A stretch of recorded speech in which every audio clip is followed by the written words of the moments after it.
La Bible, la parole de Dieu, il est écrit que toute écriture est inspirée de Dieu, utile pour reprendre, pour enseigner, pour fortifier. Et c'est vrai que la parole de Dieu, la Bible, elle est importante parce qu'elle doit être le garant de nos prédications, un bouclier aussi contre l'hérésie doctrinale, parce que ça peut très très vite partir dans tous les sens. Et donc c'est important de se baser sur les Écritures. Alors je me souviens la première fois que j'ai assisté à une étude biblique évangélique, le pasteur est en train de prêcher sur un texte de la parole, et puis il dit comme ça, qui c'est qui a une autre traduction? Alors, j'ai entendu ça, j'ai dit mais c'est-à-dire?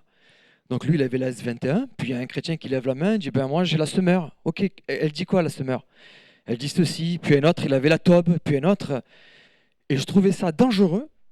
Je me disais, le pasteur, il n'a pas peur qu'une autre traduction, elle contredise son enseignement. Je m'étais fait cette réflexion. Et en fait, non, on n'a pas peur parce que, ok, il y a des traductions qui sont différentes. Il y a peut-être des fois un mot ou un autre mot qui éclaire un peu mieux la parole, mais la doctrine, elle reste la même.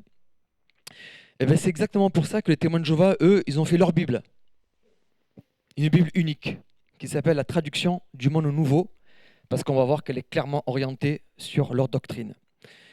Donc chez les témoins de Jéhovah, il n'y a qu'une seule traduction. Il n'y a pas de Summer, il n'y a pas de Top, il n'y a pas tout ça. Je fais une parenthèse sur les publications. Ça, c'est important de comprendre que depuis tout petit, un enfant témoin de Jéhovah, il est éduqué spirituellement avec des livres. D'accord? Moi, mes filles, aujourd'hui, elles sont au club biblique. Il n'y a pas des livres évangéliques. Non, c'est surtout un texte de la parole. Et puis sur la Bible, on construit l'enseignement. Un témoin de Jéhovah, il y a beaucoup de livres écrits. C'est d'écriture humaine. Donc, et ça, jusqu'à vous avez 5 ans, jusqu'à votre maturité, lorsque vous êtes adulte, c'est des livres que vous étudiez. C'est toujours la même stratégie. C'est-à-dire, il y a un thème que vous n'avez pas choisi d'étudier. Ok. À l'intérieur, c'est paragraphe-réponse. C'est tout le temps comme ça. Paragraphe-réponse, paragraphe-réponse. Vous étudiez comme ça. Ok. Donc, il y a des questions que vous ne vous posez pas, puisqu'elles sont écrites. Et vous devez répondre à des réponses qui sont bien sûr écrites.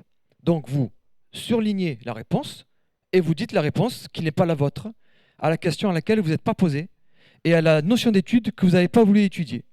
Mais vous savez ce que ça fait ça? Depuis tout petit, vous êtes en train d'avoir un milieu carcéral dans votre esprit. Vous n'arrivez plus à penser par vous-même.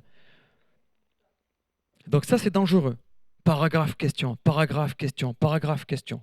Eh bien, votre esprit, vous pouvez le tenir lié 10, 20, 30, 40 ans comme ça. Le témoin de Jéhovah, il ne se posera jamais de questions, lui. Hein, parce que la gymnastique dans son esprit, elle est particulière. Je me souviens, moi, à chaque fois que je me posais des questions, ben, va voir dans les livres de la Watchtower. Eux, ils vont te dire. Alors, j'allais dans les livres de la Watchtower, et en fait, je mangeais ce qu'ils étaient en train de me dire. Je fais une parenthèse sur ça.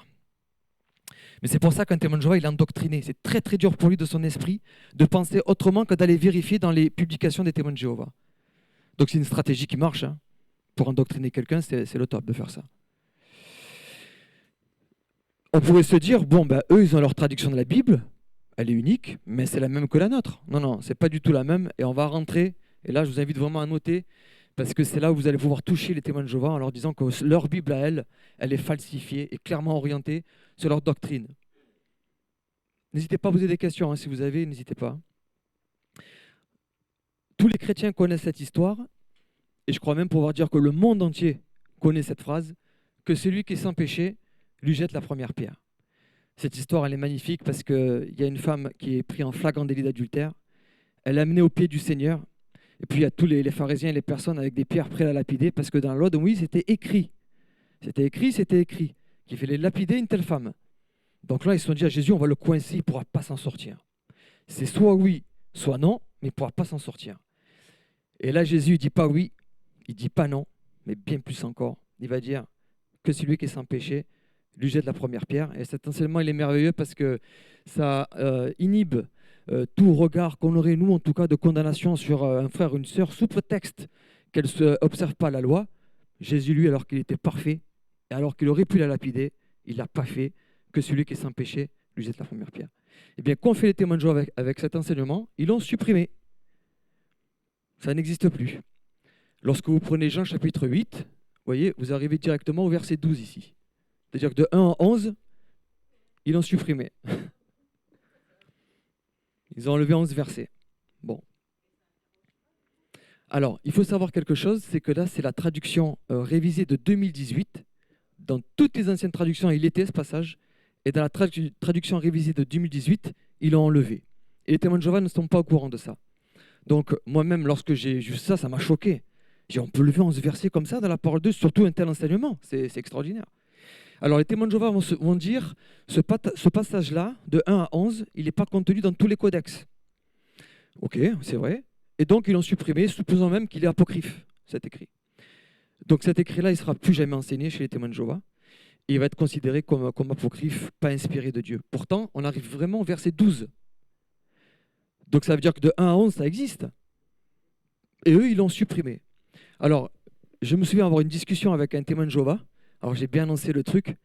Et j'aurais expliqué que moi, ça me choquait qu'ils aient leur Bible. Pourquoi ils n'étudient pas d'autres Bibles? Lui, il me maintenait que c'était la même et tout ça. Ok. Et je lui raconte cette histoire de la femme adultère. Et le témoin de Jéhovah, donc ils étaient au Valaisette, il me dit oui, mais bien sûr, c'est un enseignement merveilleux, tout ça, nanana, nanana. Et je leur ai dit oui, mais alors comment ça se fait qu'elle n'est plus dans votre Bible? Mais il dit, qu'est-ce que vous racontez? Bien sûr qu'elle est dans notre Bible. Il ne le savait pas.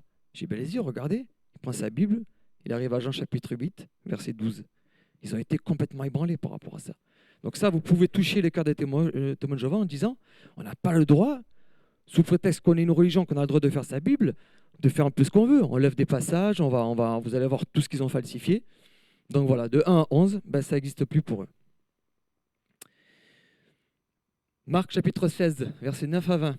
Voici les signes qui accompagneront ceux... Ce texte-là, pour nous, il est merveilleux. Hein. Voici les signes qui accompagneront ceux qui auront cru. En mon nom, au nom de Jésus, ils pourront chasser des démons, parler de nouvelles langues, ils poseront les mains sur les malades et ceux-ci seront guéris. Alors ça, c'est extraordinaire, parce que nous, on se dit croire en Dieu. On prie dans le nom de Jésus. Et voilà que Jésus nous dit, il y aura des signes qui vont accompagner ça. Et notamment, poser les mains sur les malades et la guérison, le parler en langue. Sauf que les témoins de Jéhovah, ils croient pas à la vie de l'esprit. Ils ne pensent pas qu'on peut imposer les mains, guérir les malades. Il n'y a pas de parler en langue, donc ça leur cause un problème. Donc qu'est-ce qu'ils ont fait? Ils l'ont supprimé. Encore 11 versets, ça fait 22 là pour l'instant. Hein. Donc eux, ils s'arrêtent au verset 8. Voilà. Et de 9 à 20, ils l'ont supprimé. Et ils vont dire, ouais, mais ça, c'est la version longue de Marc. Donc nous, on a décidé de la supprimer. Bon, c'est choquant ça, hein, de lever des versets comme ça. Hein. Mais en tout cas, sur ce coup-là, vous allez toucher les témoins de Jéhovah à 100%. Parce qu'un témoin de Jéhovah, quand même, pour lui, c'est important la parole de Dieu. Il veut bien se dire que sa religion, elle a fait sa traduction. Mais si derrière, c'est pour lever des textes ou falsifier la parole, moi, je me souviens que moi, ça m'avait choqué. Hein. Oui.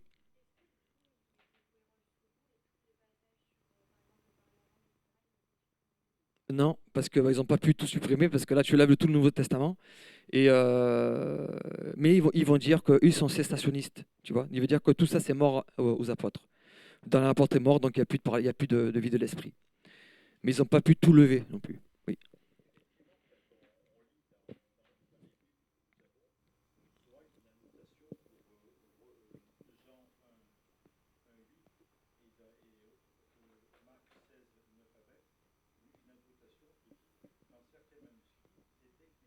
Mm.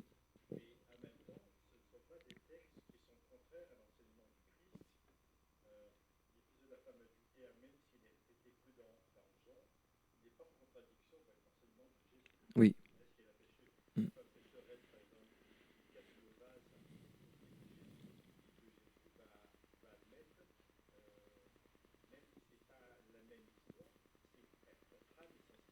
Oui.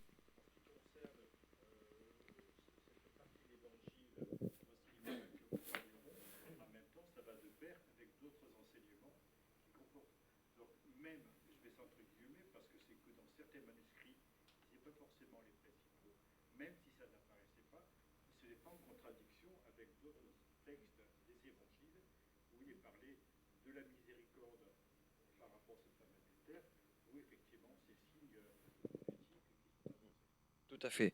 Mais, et quand bien même, là, on va dire qu'allez, c'est en bout, la version longue. Mais Jean 8, ça commence au verset 12. Donc ça veut dire que de 1 à 11, ça existe. Ok, c'est pas dans tous les codex, mais ils l'ont retrouvé. Peut-être qu'ils l'ont retrouvé un peu plus tard, mais il est écrit de 1 à 11. Oui, Sarah.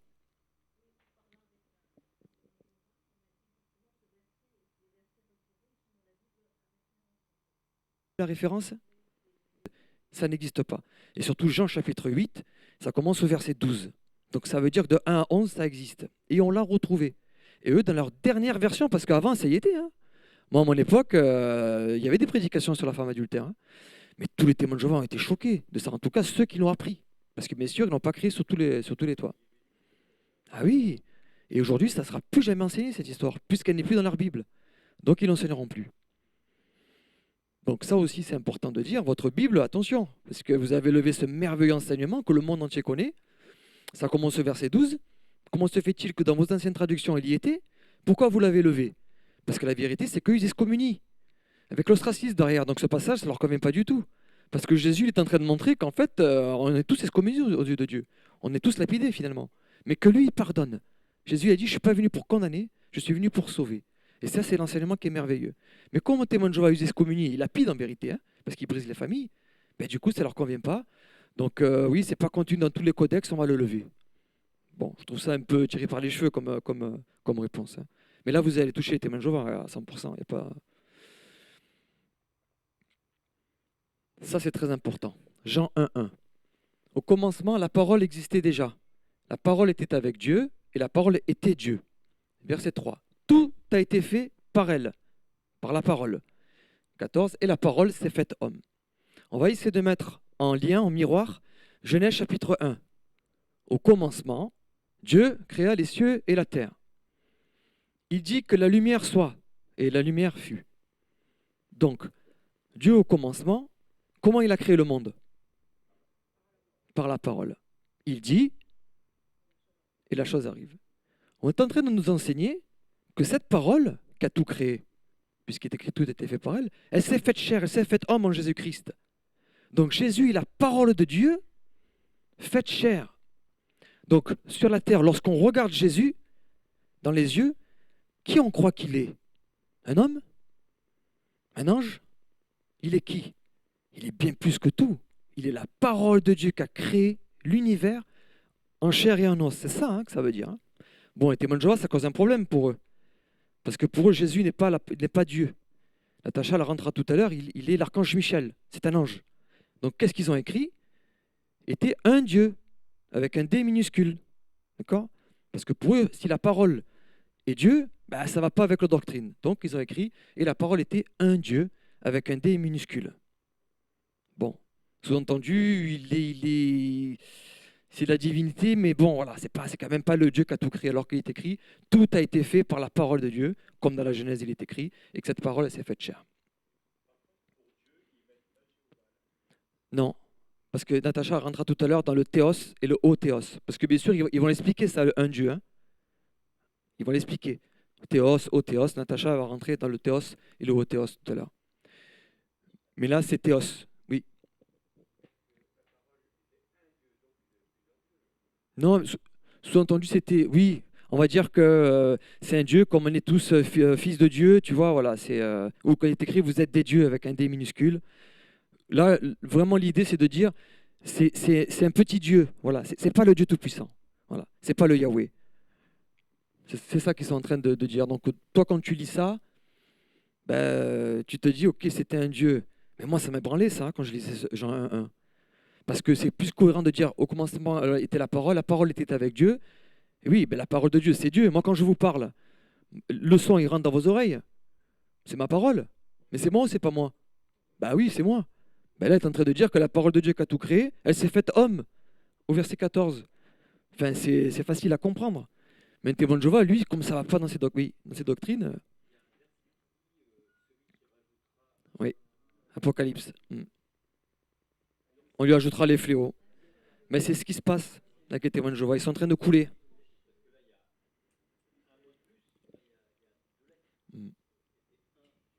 Il est écrit, c'est lui qui enlèvera aussi. Hein.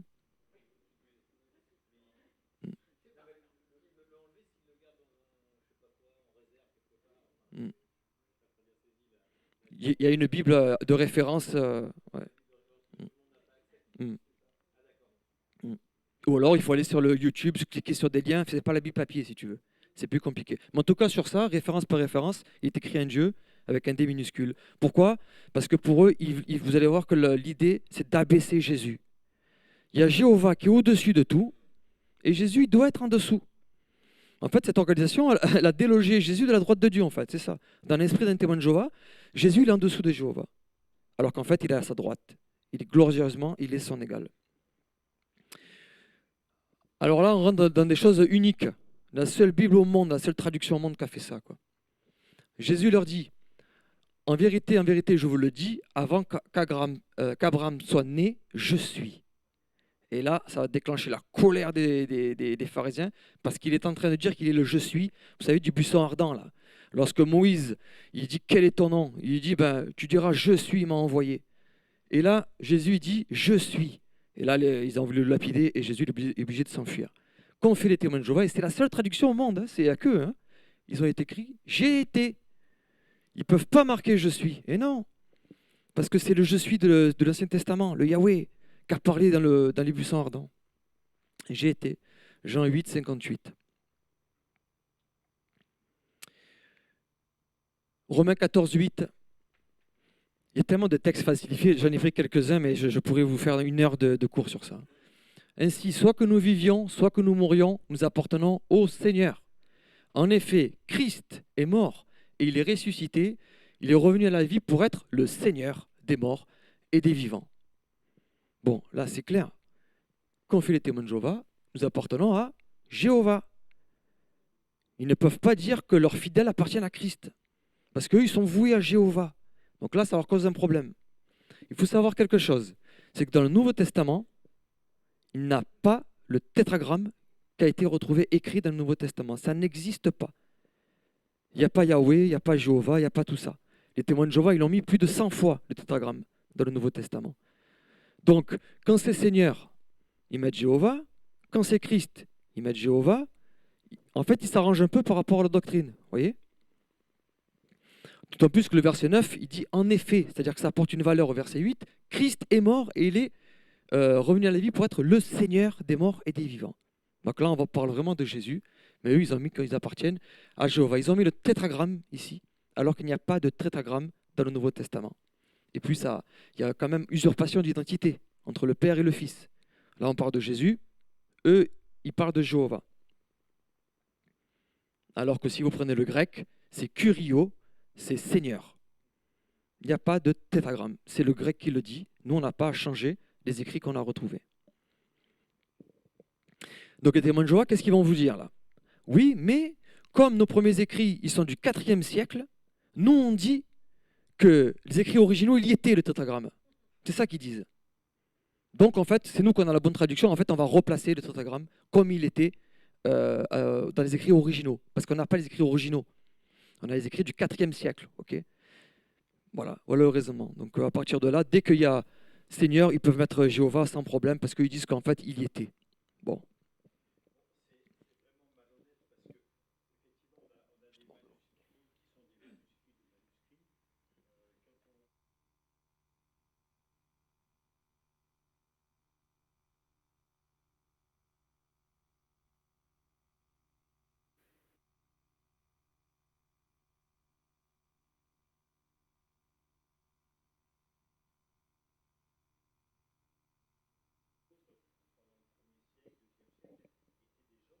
Tout à fait. Ouais. Et c'est celui-là. Celui-là, il est important. Parce que là, ils ont calmement là, il n'y a même pas Seigneur, là. C'est Christ, Christos, et ils ont mis le tétragramme.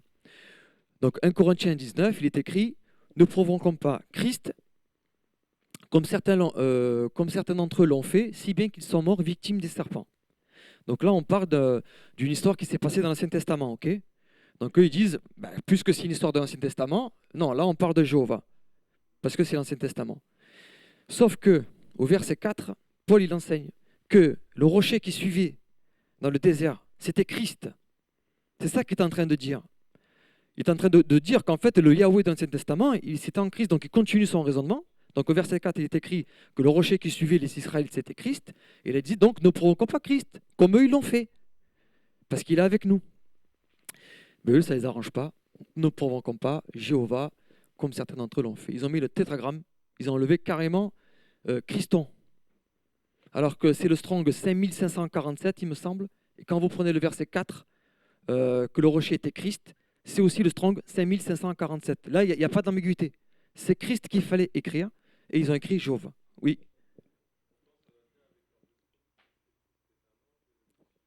C'est ça. L'idée, en fait, qu'est-ce que c'est? Eux, il ne faut pas appartenir à Jésus, il ne faut pas avoir peur de Jésus, il faut avoir peur de Jéhovah. C'est lui qu'il faut craindre. Donc c'est pour ça qu'eux, ils sont en train de falsifier la Bible. Et moi, c'est là où vraiment je vois que c'est une organisation antichrist. C'est parce qu'ils vont scruter les Écritures pour falsifier et que ça aille avec leur doctrine. Et là, moi, ça me cause un gros problème. C'est pas innocent ce qu'ils ont fait, vous comprenez? Tu touches pas à la parole de Dieu. La parole de Dieu, c'est la parole de Dieu. Là, tu t'arranges pour que ça aille avec tes doctrines. Moi, un truc comme ça, c'est juste pas possible. La parole de Dieu, tu touches pas. Tu peux confirmer, Gérald, peut-être? C'est 1547, voilà. Et quand tu prends le verset 4, c'est le même strong que celui-là. Donc il fallait que ce soit écrit Christ, pas le tétragramme. C'est faux, c'est falsifié. Parce qu'il y a marqué Christon. Et le nom de Jéhovah, d'où il vient? Qu'est-ce que ça va? Vous avez des questions sinon sur le...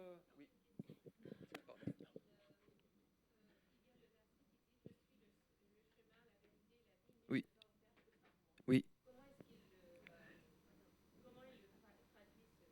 Ils le traduisent comme ça, comme tu viens de dire. Sauf que pour eux, ils vont prier Jéhovah. Et à la fin de la prière, ils vont dire au nom de Jésus, Amen. Comme un mot de passe. Sésame, ouvre-toi, quoi, tu vois. Ils prient à Jéhovah, mais ils ne prient pas au travers de Christ. Nous, aujourd'hui, on prie au travers de Christ. C'est ça au nom de Jésus. Qu'est-ce que ça veut dire au nom de Jésus, Amen? C'est quand je prie, c'est comme si Christ est en train de prier, là. C'est ça que ça veut dire. Mais eux, tu vois, ils ne vont pas le changer, ça. Mais pour eux, ils prient Jéhovah au nom de Jésus, Amen. Voilà, tu sais, c'est celui qui va faire passer la prière, quoi. Je prends ta prière et je l'amène à Jéhovah. Tiens, voilà. De Jésus, de fait de prier Jésus. Jésus, il a dit, les disciples ont dit, montre-nous comment on doit prier. Il dit, notre Père qui est aux cieux. Et Jésus, il appelait comment? Il dit qu'il sera notre Père éternel, conseiller merveilleux, prince de paix, Dieu fort. Donc ça, c'est un passage vraiment unique. Jésus, il est en train de leur dire, mais quand je serai dans les cieux, de toute façon, je vais mourir, je vais être ressuscité dans les cieux. Ben, c'est moi que vous allez prier, notre Père qui est dans les cieux. Jésus est aussi notre Père. Et d'ailleurs, quand même les disciples lui demandent, mais montre-nous le Père, cela nous suffit. Jésus dit, depuis tout ce temps que je suis avec vous, vous n'avez pas compris que c'était moi? Donc voilà, vous voyez, Jésus est le Père. Jésus, c'est Dieu, c'est notre Père aussi. C'est voilà, c'est ça qui est beau.